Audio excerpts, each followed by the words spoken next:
to our visiting artist series. This will be our one visiting artist for the semester, our fall semester, and I'd like to welcome Wafaa Bilal.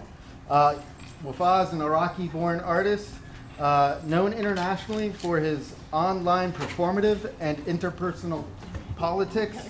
Bilal's work explores tensions between the cultural spaces he occupies.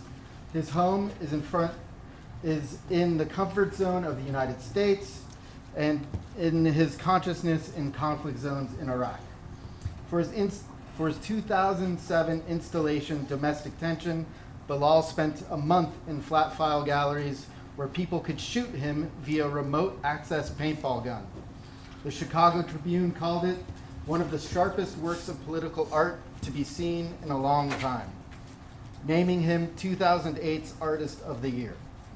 That year, City Lights published Shoot an Iraqi, Art, Life, and Resistance Under the Gun, about Bilal's life and the work Domestic Tension. Using his own body as a medium, Bilal continued to challenge the public's comfort zone with projects like Third Eye and Counting. Bilal's work, Canto III, was included as part of the Iranian pavilion at the 2015 Venice Biennale. Bilal's current work, 168:01, brings awareness to cultural destruction and promotes the collective healing process through education and audience participation. His work can be found in permanent collections of the Los Angeles County Museum of Art, Museum of Contemporary Photography, Chicago, the Arab Museum of Modern Art, Doha, Qatar, amongst others. He holds a BFA from the University of New Mexico and an MFA from the School of the Art Institute of Chicago, and was conferred an honorary doctorate from DePauw University in Indiana. Bilal is currently an arts professor at New York University's Tisch School of the Arts. Can you please give a warm Maverick welcome to Bilal?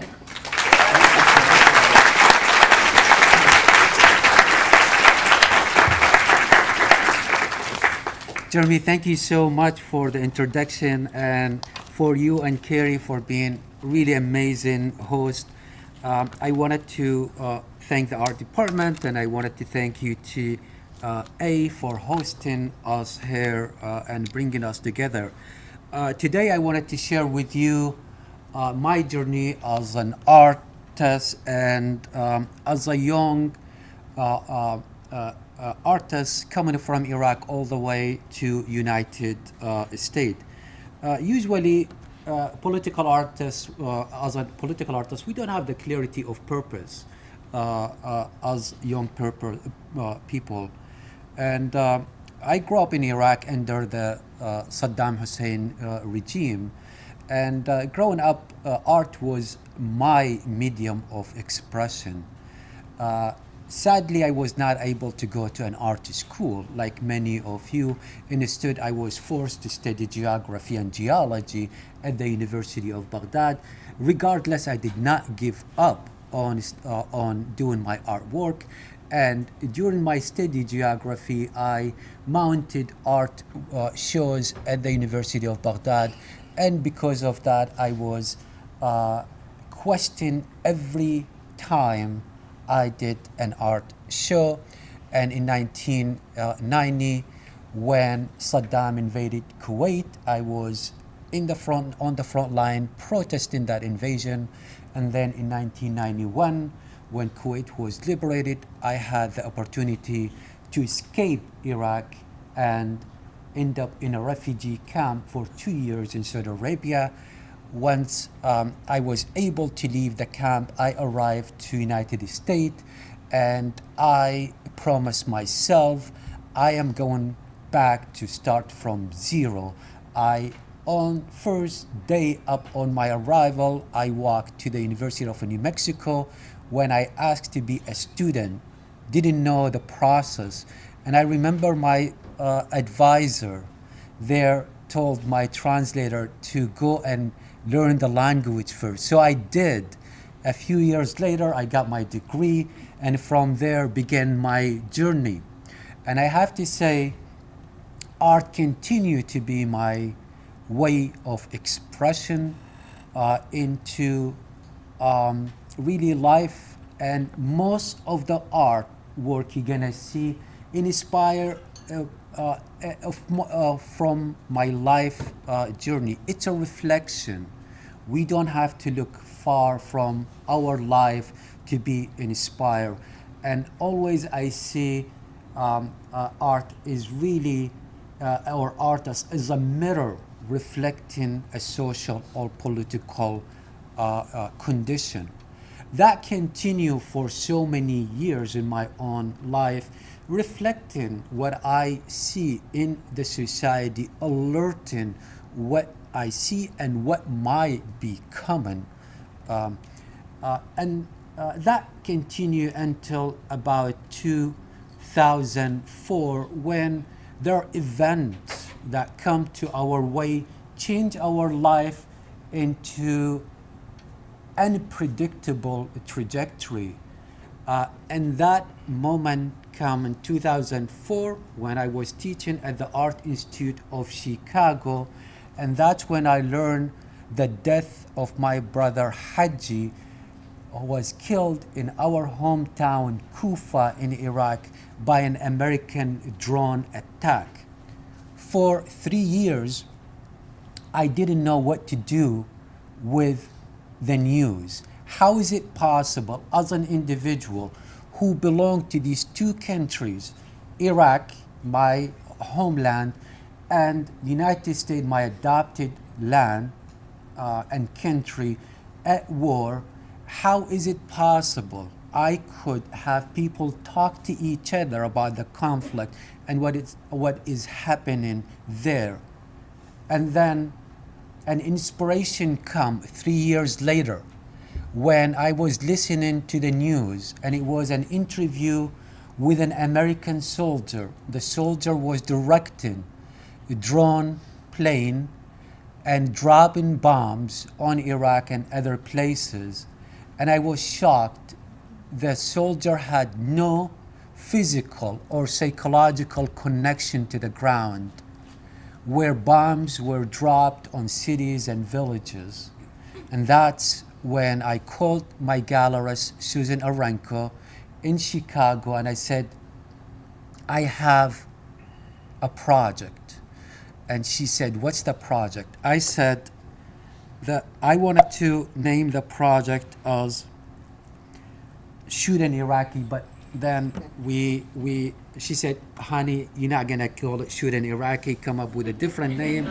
I said, fine, let's call it Domestic Tension, because that's what it is, you know. It is the tension within. I said the project is really simple. I'm gonna move everything I own at that time into the gallery space, paint everything white, my computer, my bed. I'm gonna build a website. You have to remember, this is 2007, not today technology. And then I'm gonna build navigation mechanism, which is left and right. That navigation mechanism connected actually to a robot, and the robot is controlling a paintball. And the paintball, it is ultimately connected to the internet. So people from all over the world could connect to the robot and aim the gun and shoot at me 24 hours, 7 days a week for an entire month. I think I was naive to think nobody is gonna shoot me. 1 month later, I was shot at 70,000 times. And ultimately, what I created for people to witness online and in person, I created a miniature conflict zone within the comfort zone of United States to let people to see what Iraqi life look like. Because in political art, what we are trying to do, we are trying to reach people. We are trying to solicit or perhaps bring them emotionally and cognitively into the what really matter the most to connect to a remote place or a remote group of people that suffering because of the cause. I stood an idol as a target for people to shoot me. And if you haven't shot by a paintball, I highly not recommend it. It could break your skin. But imagine on top of that, you live under the gun that shoots you. The paintball, usually it's made of fish oil. And then I open the space to people to come and witness. And people aid me. I walked into the space within one box of paintball, which lasts me probably a few minutes. Then Chicago and the community there aid me by bringing everything I needed to sustain myself and the project for the entire month. In the last few days, about 10 days, the project was fine within the resources we had. This is one of the last days in the project room. Remember the white room I showed you the first slide? This is 30 days later, and you could imagine the destruction. Now imagine the emotional destruction on the person who lived there without leaving. Now you could ultimately think of the people who lived in conflict zone. And of course, the worst of it is you feed the very gun that shoots you. As I said, things were going good until Chicago Tribune decided to put the project on the front page. And that brought very different type of interactivity. So many people I didn't even think they were interested in. Hunters, people who, hackers, all converge on one place, which become the platform for people to interact with and also alert me of my new job. As an artist, I'm a trigger of a platform, not necessarily a person who imposes on the audience. I am just establishing a platform for people to come and converse with each other, to alert each other. So my job become different. What happened on day 10 in the project also alert me to something different. Alert me to how important the crowd is and how important to bring them into the project. On day 10, I thought the project is completely dead. From the next video, you're gonna see why I thought the project dead. When so many hits we got from hundreds of thousands of people, it really brought the project to halt, completely shut down. I'll share the next video with you now.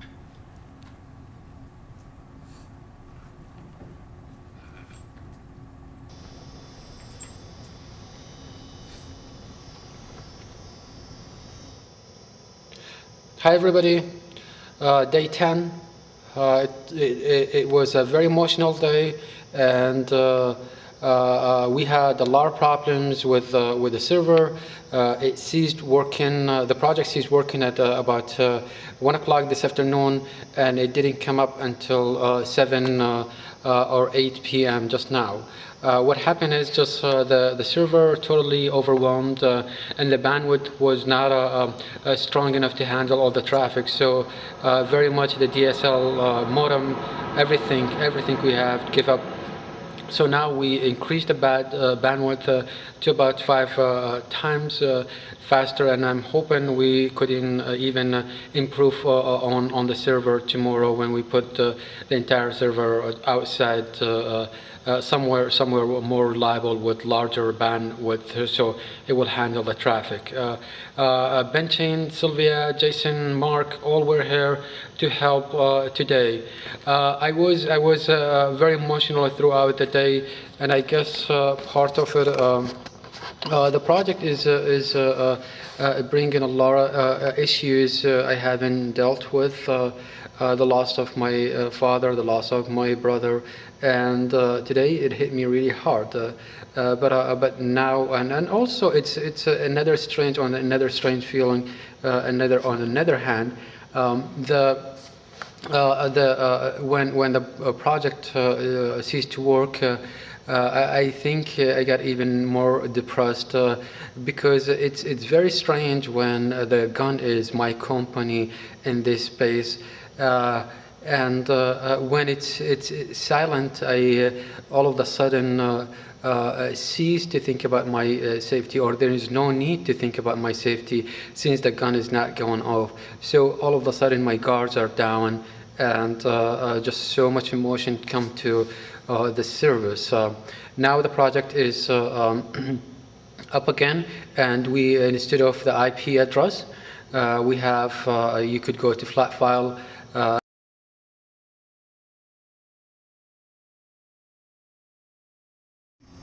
So what happened there? I thought the project is dead, and all of a sudden this young person walked in and named himself as Jason and said, I know the problem you have and I could help you. I said, who are you? He said, I am Jason and I work with a small company called Wikipedia and I could help you. I said, well, okay, how could you help us? He said, immediately I am going to increase the bandwidth. I'm going to give you a brand new server. And Jason was right. From 20 people could interact with me to 200 people at the same time. It was really good for them. It was not good for me. So imagine 200 people could shoot at the same time. And Jason, on top of that, become my guardian angel. Anytime, any person who start hacking the gun to turn it to an automatic shooting at me, he would ban them. Until, of course, day 14, on day 14, I start receiving massive amount of shooting, and I called Jason, just like, Jason, what is happening? Why we are receiving this amount of shooting? He says, just like, let me check. And Jason came back after a few minutes and said, good news and bad news. The good news is you made it to the dig.com. For the people who old enough like us, dig.com used to be the website that rate what's hot on the internet. So we made it to the top of the internet. And Jason said, the bad news, prepare yourself for a storm. He was right. In one day, I received 20,000 shots. Compare this to the first video and see the energy in this video. Sorry. Oops.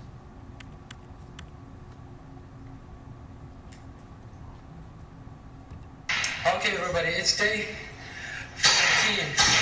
This has been insane. Okay, everybody, it's day 15. This has been insane because what happened is it was hit dig.com and the place has been completely bombarded non-stop for the last 2-3 hours, and you could see it's absolutely trapped so much. I mean, to the point you cannot, not a single second. I cannot even keep filling the pod here. Dig.com. This is really disturbing. This is non-stop. I cannot keep track of this. I cannot fill these paintball fast enough to keep with the demand. Okay, I'll let you go because I think I cannot do the camera and cannot do display. So I'll just have to run back and forth. See, I have to run back and forth between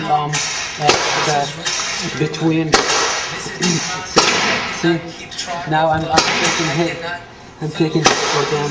They see me just. It's absolutely non-stop. And this is so disturbing right now. Okay, I gonna go in a safer place.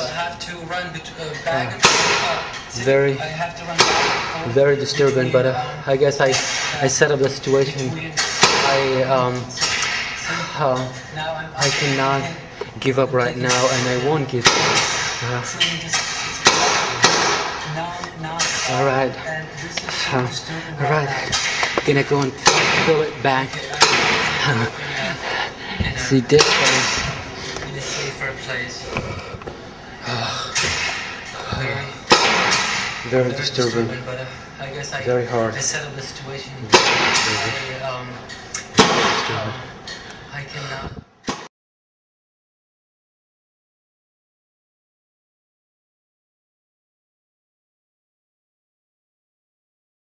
Gonna go and fill it back. See this way.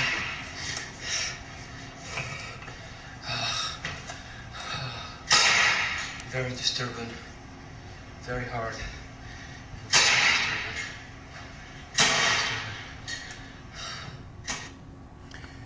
30 days later, I walked out of that place as a completely different person. From day 1, day 10, day 14 videos, and the next I'm gonna share with you day 30th. Why is that? When I walked in, I did not deal with my own trauma. And I think when you go through trauma, you build these emotional barriers to protect yourself. When I put myself through the project, I was able to tear these emotional and emotional barrier down, and I made myself vulnerable. And then I let everything out on day 10 and thereafter. When day 30th came, I was a different person because finally I dealt with my losses. I was completely not only ignoring them, but I was in denial of losing my brother, losing my father, and I think that's what happened with loss too. Then art came and ensured me that it is my choice of medium of expression, and it assured me it is the right choice.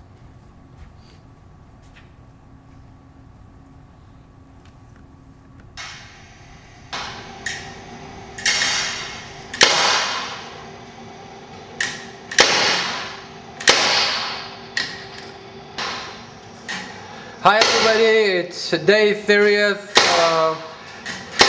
The gun is very busy right now. I don't have any script written, but I have a lot of people online who are trying to shoot, and as you can know, there is not even a single second between these shots right now. It's very busy right here, and I think I don't know why the traffic all of a sudden, but it might have to do with the last day of shooting.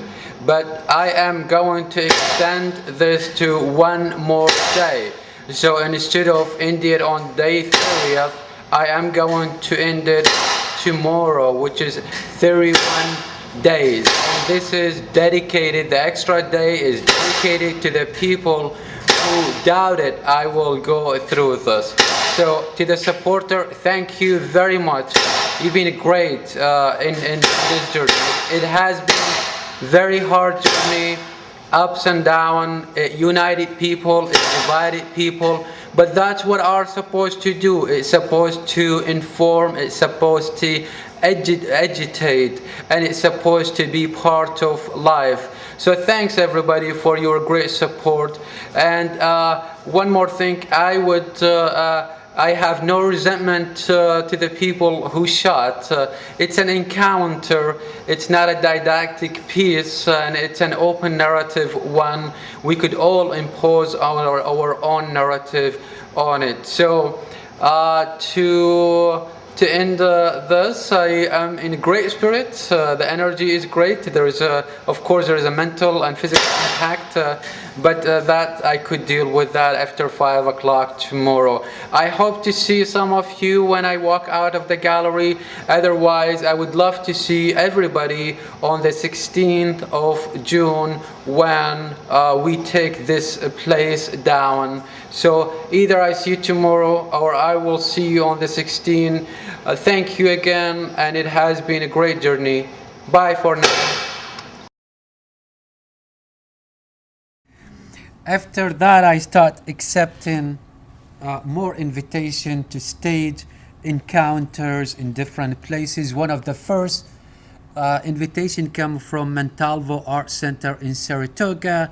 I propose a project called Al Dar Al Iraqi, which is translated to Iraqi house, where I would build a sculpture piece called, it is a farmhouse built with the community, and that house is connected by the internet to an Iraqi house, excuse me, and people from the area build it with me from the material from the ground of the center.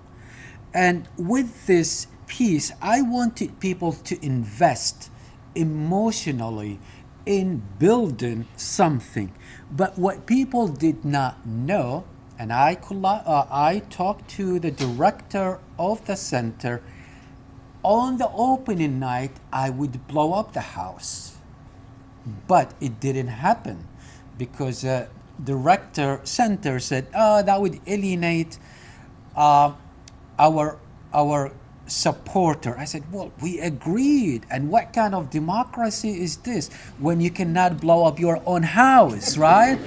I just like, okay, I'm walking away. It's not what I wanted to. Anyway, but the people on the opening night understood the concept. They sweat and blood to build the place, and they understood what it is to lose it when I told them the concept.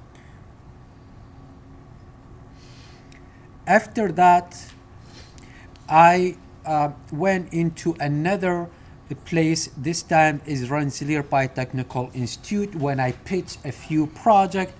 And at that time, there was an issue that is on everybody's mind, and I'm sure you guys know much more about it than then. It was waterboarding. Waterboarding is a torture method that is widely being used by the military, by the intelligence community, to torture subject to confession. And it's been told to us it's really not a torture method, it's not drowning, it's simulating a drowning. And what it is you take the subject, a human being, tie them into a board, and then gag them with a towel, with a cloth, and you pour water on them to simulate drowning. And I wanted to know, is it a drowning or simulated drowning? Because as a person who talk about against torture, I want to know, this way I am informed. And I decide I wanted to subject myself to that, but I don't want to do it in a direct way. So I improvised something different. A voting. For 1 month, people vote. Who wanted to waterboard? Dog or Iraqi? You vote for that for 1 month. Oh boy. People were really mad, especially about the dog. Anybody a PETA member here? Anybody? PETA were really bad. I mean, PETA protested over that. I was kicked out of campus thinking I'm gonna waterboard the dog. But it was really a mechanism to engage people. And this is, we're gonna see how the artists involve different type of operation, mood operation, in order to involve people. So far, we are talking about antagonism. Shooting Iraqi was an antagonism. Iraqi house was an antagonism. dog or Iraqi was an antagonist. I am on purpose antagonizing people in order to engage them. We will look into different mode of engagement later. But this was designed to antagonize people, alerting them to completely different thing. Then they engage, and I later on said, well, it wasn't really about waterboarding or harming an animal.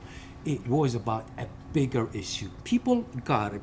And once the voting is done, I subjected myself into that torture. I think I lasted about 5 seconds, and most people are subjected to that torture for hours, days, and unfortunately some of them may not come out alive.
Because water start going into your lung right away.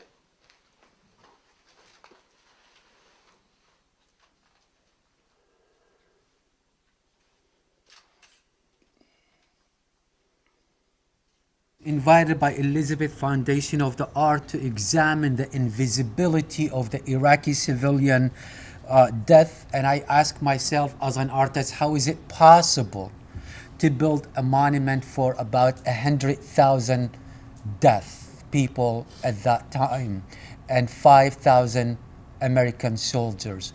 I wanted to again build an encounter where I could commemorate people and show some of the deaths are visible and others are not visible.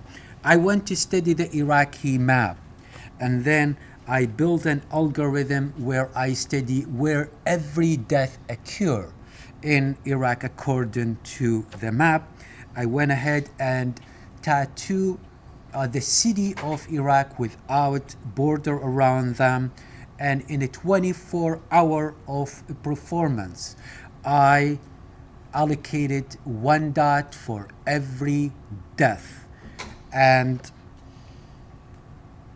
at the same time I put 2 stacks of paper, one of them all the Iraqi death names and the other stack is the American death name, and I thought once we read their name aloud we at least acknowledge their death. But what really most important thing is the Iraqi deaths are marked by an invisible ink. You cannot see it until you view it under black light, and then the American deaths were marked by a visible ink. So this is what you see under regular light. This is on the performance night, which lasted 24 hours with 2 tattoo artists marking my bag. And here is the video from that night.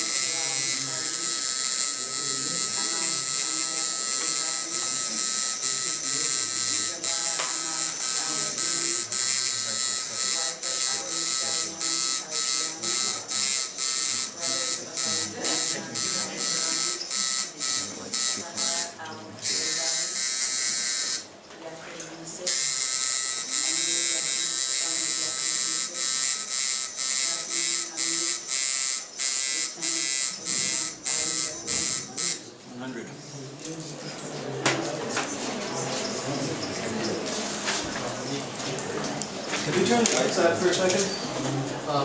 John. Yeah. Hey.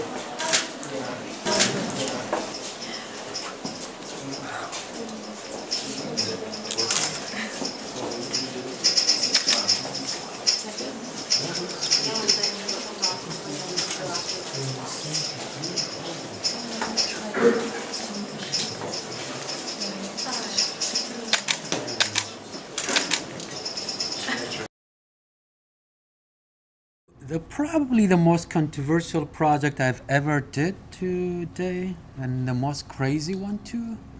It's called The Third Eye. When I was invited by Qatar Modern Art Museum to be in a show called Told, Untold, Retold about examining our own life, that is the life we left behind, our current life, and the future one. I decide to do a project that has really multiple objectives. It is about storytelling, capturing image objectively. These people in photography understand that what that means, because when in photography we program the photograph with our fingers and eyes, unifying the body with the mechanism to create a shooting apparatus, and most important thing, telling about my life as a Middle Eastern being always being watched. So what I did, I surgically implanted a camera in the back of my head, connected to the internet, streaming live, and every capturing images every 1 minute for an entire year, streaming it to the museum in the Middle East for 80 screen to be on view for the entire year. The result, 800,000 images, making my private life public. The results were really mixed, but it alerted me to one thing, is how important it is when we are not afraid of what is really hidden. The power is in our hand, and how important to embrace technology. When people observing us as Middle Eastern, we gaze back with power, and that's what the 800,000 images were, streaming them back live at the agent who are standing in front of our door saying, hey, I have nothing to hide, and here are the images really proven. Sleeping, see, there's nothing. Dark. People walking behind me on the street of New York. Other people looking just like, seriously? You have a camera in the back of your head? And some people were really happy, you see? Private moments, like intimate moment.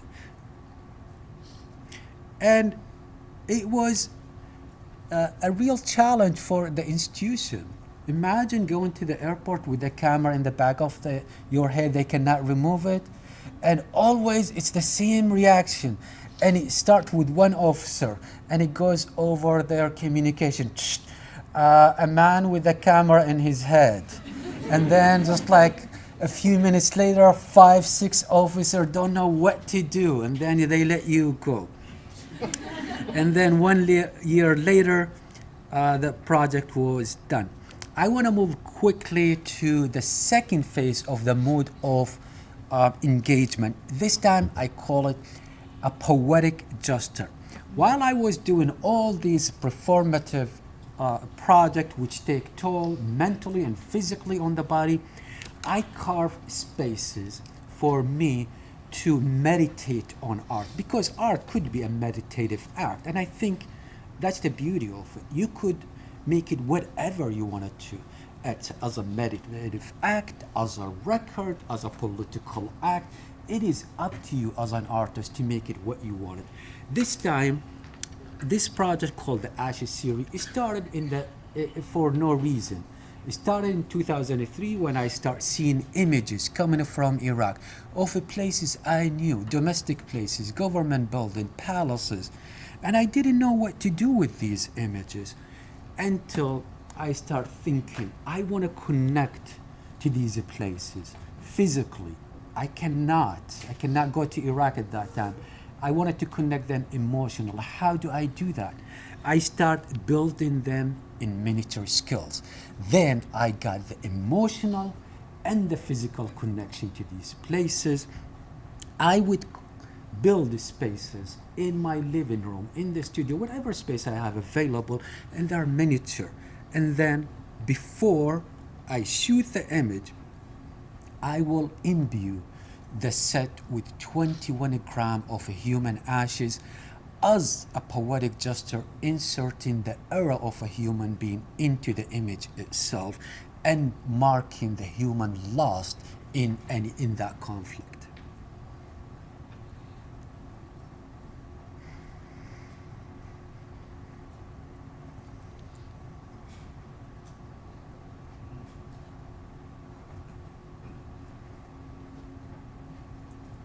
And of course, this practice started another dialogue, which I was not expecting, a dialogue with the people, the journalist and the photographer who took these images. And the dialogue was about who owns these images of the conflict.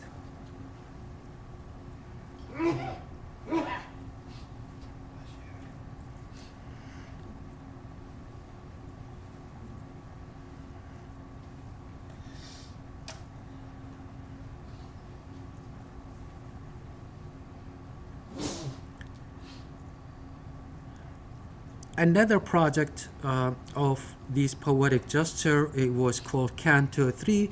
When Saddam was alive, his Ba'ath Party had this genius idea is to build a gigantic sculpture piece of his image and release it on and geosynchronize it on top of Baghdad as a satellite built in gold.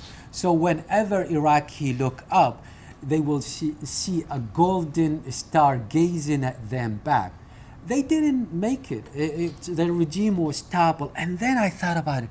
What if I am, as an artist, build that project and in a way to overcome the psychological impact of the regime and let it go. So I, again,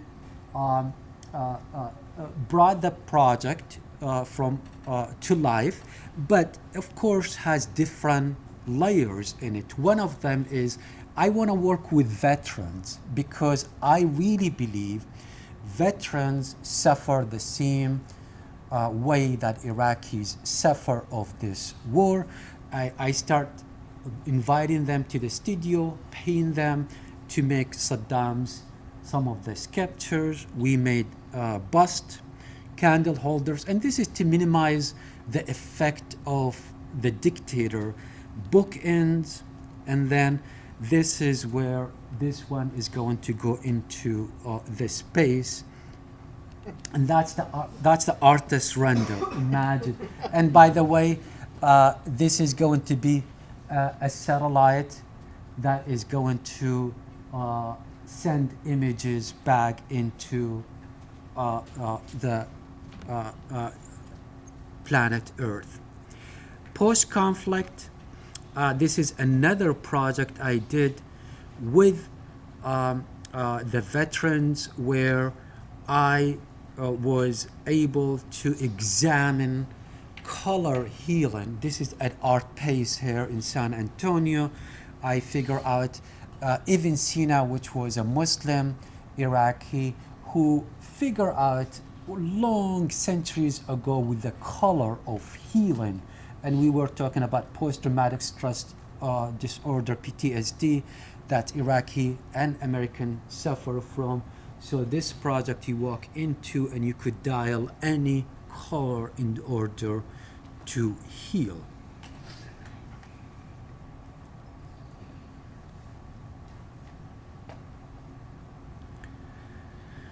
Participatory project called 16801. This project is about restoring places that destroy, specifically libraries in Iraq. I learned that is the College of Fine Art in Baghdad lost 70,000 books in the invasion of 2003. I wanted to do something, but I did not want to just to alert people about what happened. This way, I wanted to reward people who participate in a project, and everyone participated, get rewarded, including the people who are in Iraq, in the conflict zone. This time I researched it, and apparently it happened again. Iraq have seen different destruction before. In the 13th century, the Mongolian invaded Iraq. And the legend has it that is when the Mongolian came to Iraq, they gather all the books, including the House of Wisdom books, Beit al-Hikmah, dump it in the river to create a bridge. And the story goes that is the river run blue for 7 days. The ink bled from the book. And that's where the title comes from. 7 days equal 168 hours. And I added 1 minute to move forward. So I started with 1,000 titles for people to take. Everybody walk in, take a white book, and give me a textbook.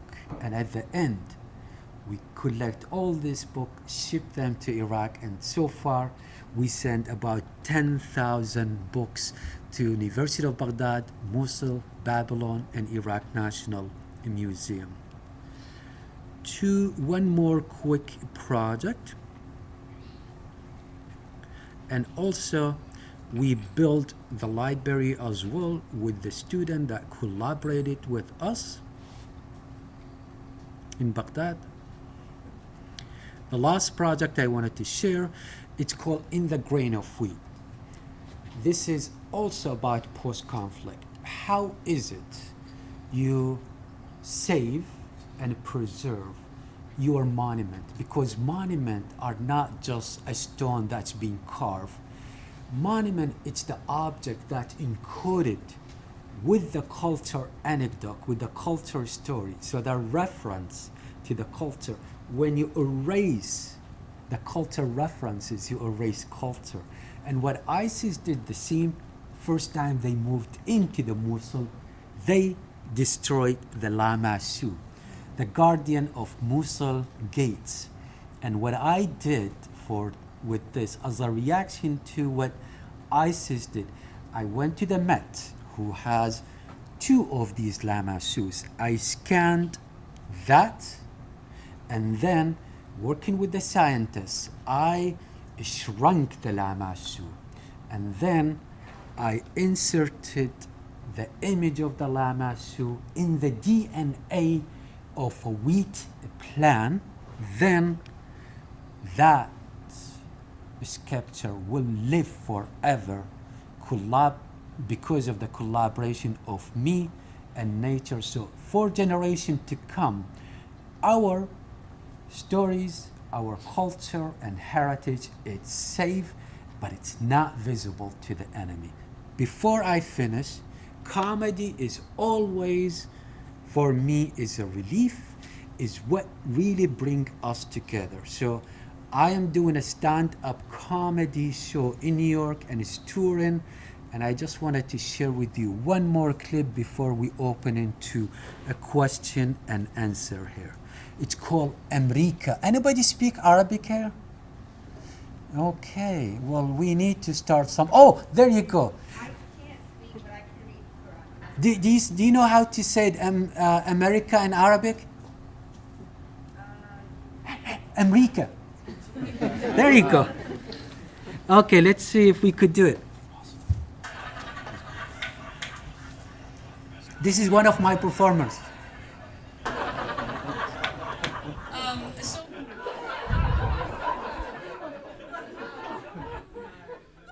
So my parents are Christian. They're Christian Arab, and so in our home for breakfast we were fed Jewish conspiracy theories. And then for lunch we had like a really healthy dose of Islamophobic horror stories.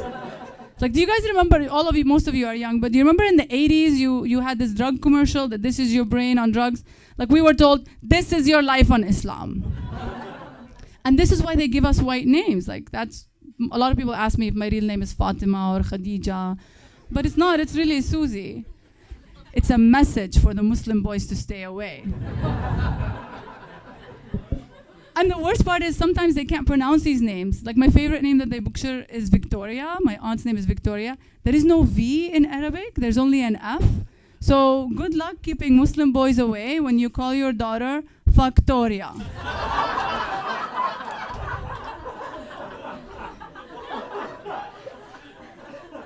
So it worked with Factoria though. She married a Christian guy. So basically, to summarize, when a Christian Arab girl falls in love with a Muslim, she is either disowned, or her mother gets a heart attack, or somebody kills her in an honor killing. So you guys can imagine how scared I was when I fell in love with a Pakistani. It wasn't easy. And I'm actually writing a book about my experience. And it's titled, I Married a Muslim and No One Died.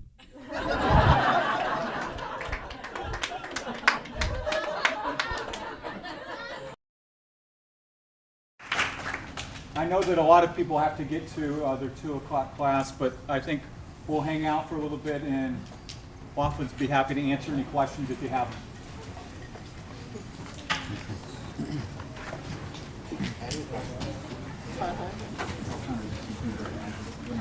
I have a question. The 21 grams, is that referring to the soul? Yeah. Okay. Yeah. You remember that?